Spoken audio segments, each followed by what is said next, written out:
भारत के आकार और स्थिति के बारे में जानेंगे कि सामान्यतः ग्लोब में भारत की स्थिति क्या है।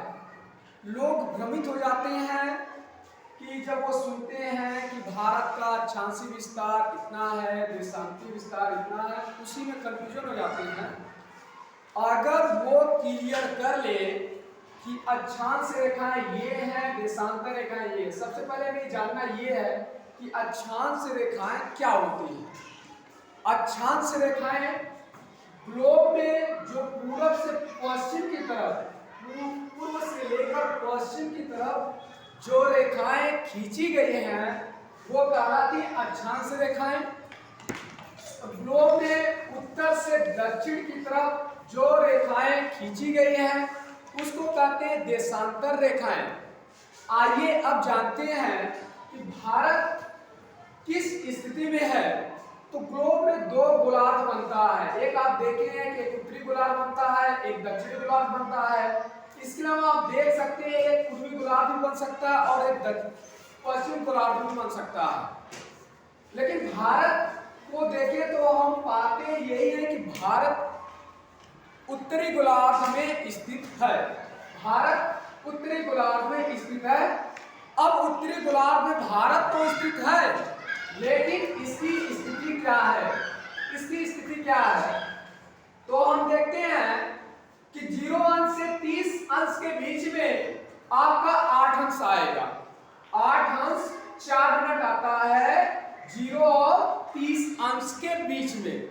0 और 30 अंश के बीच में आता है 8 अंश 4 मिनट, यानी 8 अंश 4 मिनट उत्तर से लेकर 8 अंश 4 मिनट उत्तर से लेकर आप उत्तर की तरफ बढ़िए तो आएगा 37 अंश 6 मिनट, यानी 8 अंश 4 मिनट जो है वो तमिलनाडु का एरिया है।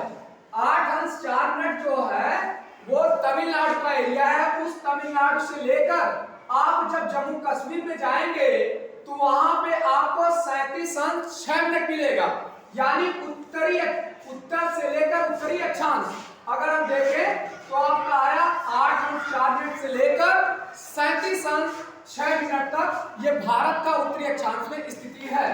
अब इसके बाद देखते हैं कि भारत का देशांतरी विस्तार क्या है। तो भारत का देशांतरी विस्तार हम देखें तो हम इसको देखते हैं पूर्वी गोलार्ध में, यानी 60 और 90 के बीच में कहीं ना कहीं आपका 68 अंश आएगा।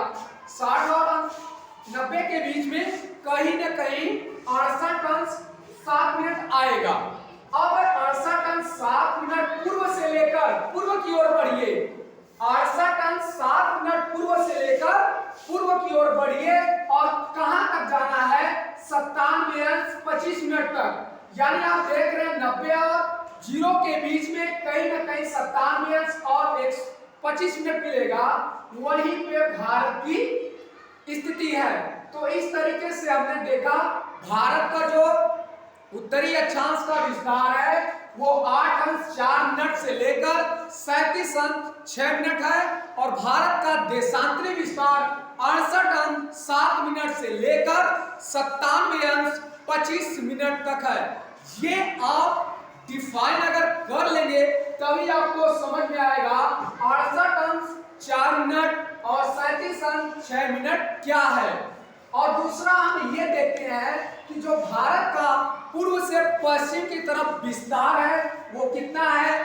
तो वनडे के एग्जाम में यह पूछा जाता है कि भाई बताइए कि भारत का पूर्व से पश्चिम की तरफ विस्तार कितना है।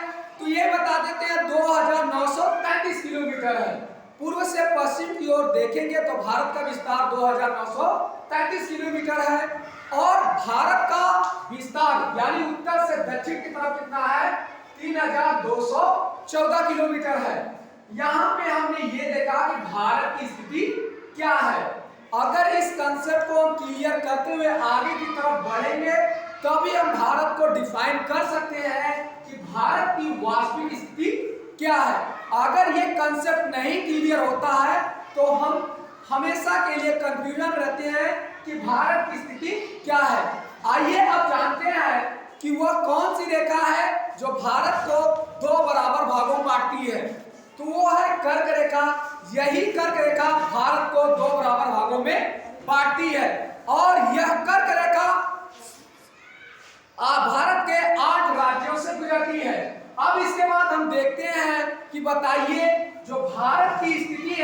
वो अरुणाचल प्रदेश और गुजरात की स्थिति से भिन्न क्यों है। यानी हम सूर्यास्त और सूर्योदय की बात करें, सूर्यास्त और सूर्योदय की बात करें तो गुजरात और अरुणाचल प्रदेश में असमानता व्यक्त होता है। इसका प्रमुख कारण है वहां पे गुजरात जो है वो आपका सागरी तट पर स्थित है, लेकिन जो अरुणाचल प्रदेश है वो आपका पहाड़ी इलाके पर स्थित है। यही कारण है कि 2 घंटे का अंतर वहां पे होता है। इसके बाद वनडे या कोई भी कंपटीशन एग्जाम है उसमें यह पूछा जाता है कि भारत का जो देशांतर है वो भारत का देशांतरी राज्य कितने हैं।